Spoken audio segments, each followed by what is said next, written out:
Welcome to our Fashion Museum webinar today. I'm glad you can join us. I'm Claire, I manage the marketing here for the Fashion Museum. I'm joined by Rosemary, the Fashion Museum Manager, and also joined by Fleur, who's Museum Assistant at the Fashion Museum. So hope you enjoy hearing some of the answers to the questions that you sent through on social last week. So I've worked at the Fashion Museum for about 6 years, and I did a BA in Museum Studies, and I sort of came to that through an arts background. And when I finished my degree, I did what lots of recent graduates do, and I came home and I was volunteering in another local museum and really trying to build up some work experience. And I was lucky enough to get a 6-month internship at the Fashion Museum. And after that, I stayed and I worked on various projects within the collection, really built up my skills kind of on the job, and was able to learn dress history and museum practice working within the collection, supported by some incredibly knowledgeable colleagues at the Fashion Museum and in other museums as well. Oh, hello, I'm Rosemary and I'm a dress curator. And my role is Fashion Museum Manager. Now, I've been privileged to work with some great museum collections of historical and contemporary dress, and crucially to learn from some inspirational colleagues. I've been at the Fashion Museum for about 30 years, but I started off too as a volunteer working in different museums, helping with all kinds of practical activities, from moving heavy boxes of archaeological material to operating a water wheel in an industrial museum. The Fashion Museum is owned and managed by Bath and North East Somerset Council, and it was founded in 1963 by a lady called Doris Langley Moore and the council. And apparently it took 2 removal vans to transfer Mrs. Langley Moore's collection from her house in London down to Bath. And since then, the collection has continued to grow. We now think that we have upwards of 100,000 objects, most of which have been generously gifted to us by individuals and organisations. And I think Fleur's going to tell you just a little bit more about that. Yeah, we get offers of donations every single day at the Fashion Museum. And as Rosemary said, the collection has grown enormously since Doris Langley Moore founded the museum. And so we are now very targeted about the pieces that we collect. We follow collections development policy, so we make sure that the objects will fit within and really develop the collection. And our most recent donation was sent to us just the week before we closed, actually, and it was a really lovely unexpected donation of fans, all lovely, beautifully individually wrapped and cared for, and some of the best fan maker names that we've seen. So it's always we're always very appreciative when people choose to entrust something to us in the museum. And if I could just jump in and just say a little bit about our Dress of the Year scheme, because this is a scheme that was set up by Doris Langley Moore in 1963, and it's the way that we update our collection of contemporary fashion. So what happens is that each year we ask a fashion editor to select an ensemble which for them sums up the year in fashion, and then the designer of the piece that's chosen very, very generously donates it to the Fashion Museum for posterity. And our most up-to-date Dress of the Year was the 2019 Dress of the Year, which is this fabulous pink tulle dress by Giambattista Valli for H&M, as worn by Kendall Jenner. And it was an Instagram sensation. And for us, that's really fascinating, because it enables us to chart how the business of fashion changes. Because we have a range of just day-to-day practices at the Fashion Museum, all designed to minimise the risk of harm to objects in the collection. And I wanted just to share with everybody some of our top tips. So light is something which damages textiles. So we do very simple things like covering objects with dust sheets, making sure there are blinds at the windows, just silly things like turning the lights off if you're leaving a room. General household dust is also very, very abrasive. And so what we do is that we put garments into Tyvek garment bags or in boxes supported by acid-free tissue, but never too much tissue, because if you put too much tissue in, you can't see what's there. But what I would say is a really big risk for us, and something which is very particular to this time of year, is moth. And I want to hand over to Fleur here, who can talk a little bit more about moth. Yeah, I think I'm the slight moth obsessive in the Fashion Museum team. Our two main pest concerns with our collection are clothes moths and carpet beetle, and we monitor for those using traps, sticky traps and pheromone traps.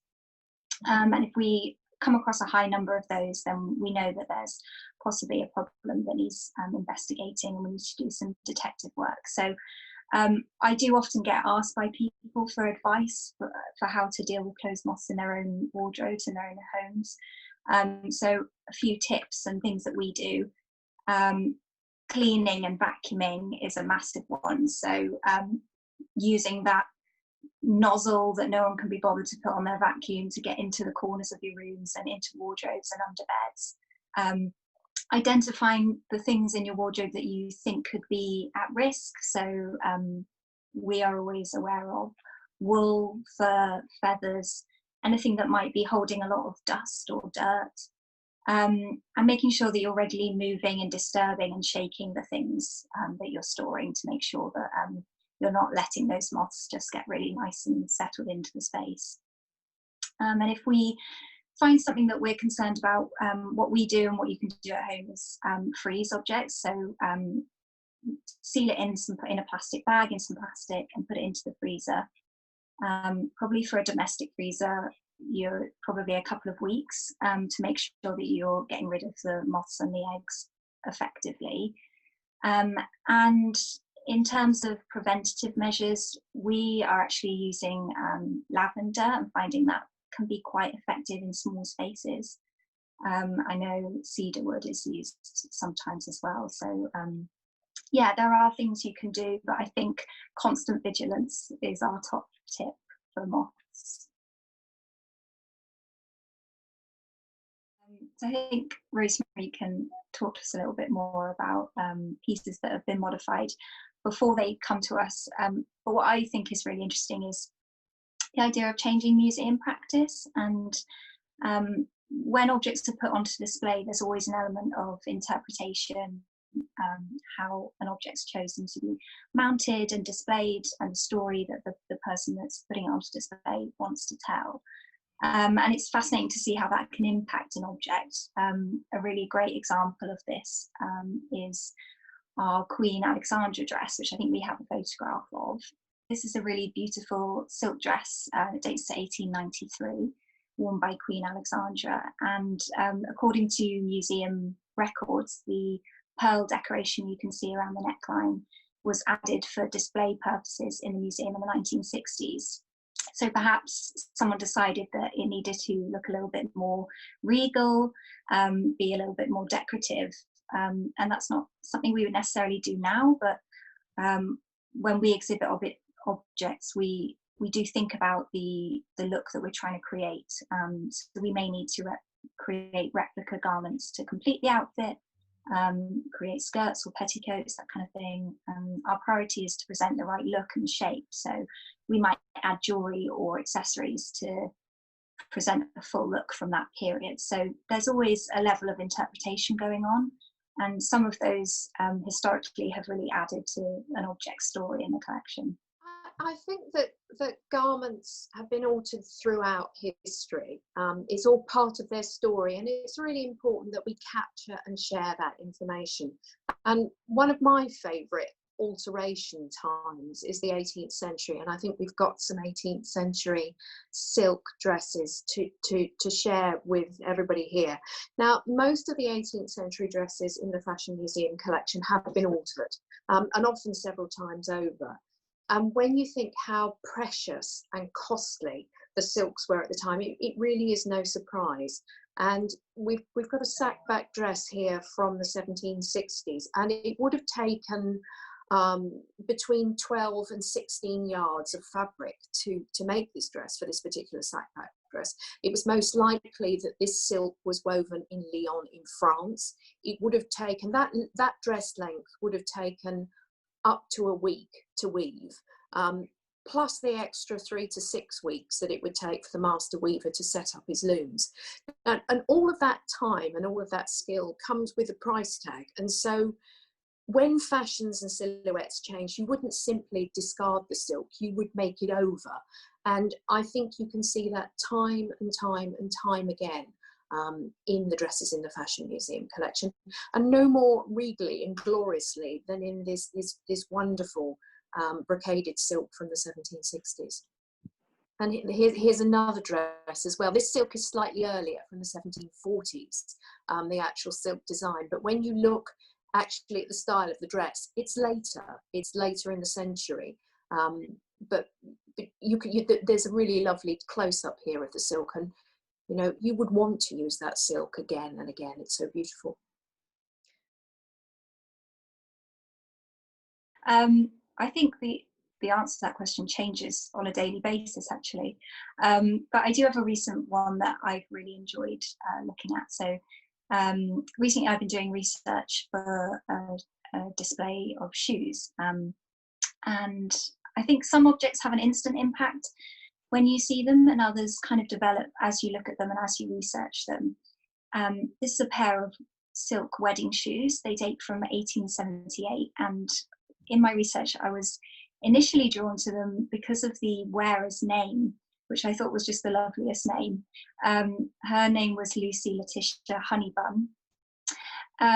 And I think these shoes are a really great example of the magic of the internet as a tool for research and discovery, because I've been able to build a picture of Lucy and her life using these wedding shoes as a jumping off point.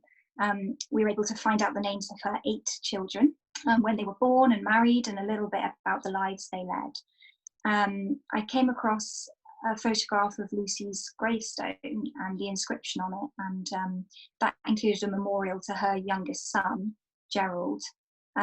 Gerald was killed in action in France in 1918, just a few weeks before the end of World War I. He was 31 years old. And Lucy's gravestone includes the inscription, "Love never faileth," which I thought was such a lovely thing. There's something incredibly emotive about objects that are kept as mementos of a moment in someone's life, those kind of rites of passage. They give a kind of a snapshot of that person's life and everything that will follow. And I think shoes are a really common and tangible example of that. You know, we keep baby shoes and wedding shoes and first school shoes. So I think it's really a privilege to be able to learn a person's story through one object. And Lucy's shoes really represent that for me. So yeah, I now feel quite connected to those lovely silk shoes. Well, the Fashion Museum collection is full of hundreds of objects, and all of them are extraordinary in their own way. But what I always find exciting is when you can start to match a garment to a particular wearer or to a particular occasion. And recently I've become obsessed with an exquisite couture dress called Debussy, and I think we can see it here on the screen, which is in our collection. It's by Christian Dior. It's from 1950, and it belonged to ballerina Margot Fonteyn. She actually donated it to Doris Langley Moore for her collection. Now, to me, the dress really sums up couture. It's a marriage of sublime design, often quite understated design, and exquisite and expert making, which to me is what couture is all about. But I'm beginning now to wonder if this particular dress had a life as a model garment for the couture house before Margot ever owned it or wore it.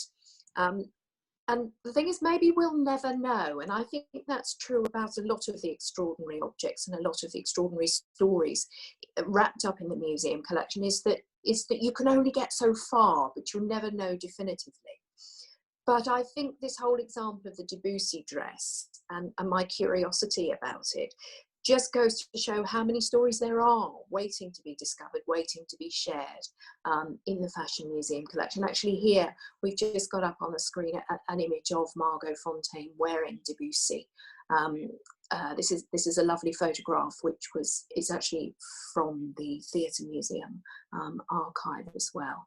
And it's lovely to be able to actually see how that dress sat on the body, and to know that it was actually connected with this amazing person as well, just as amazing as Lutetia, as Fleur's shoe and Letitia Honeybun as well. That's it for today with Rosemary and with Fleur. Thank you very much for joining us, and I hope you've enjoyed watching, and we'll see you very soon. Thank you.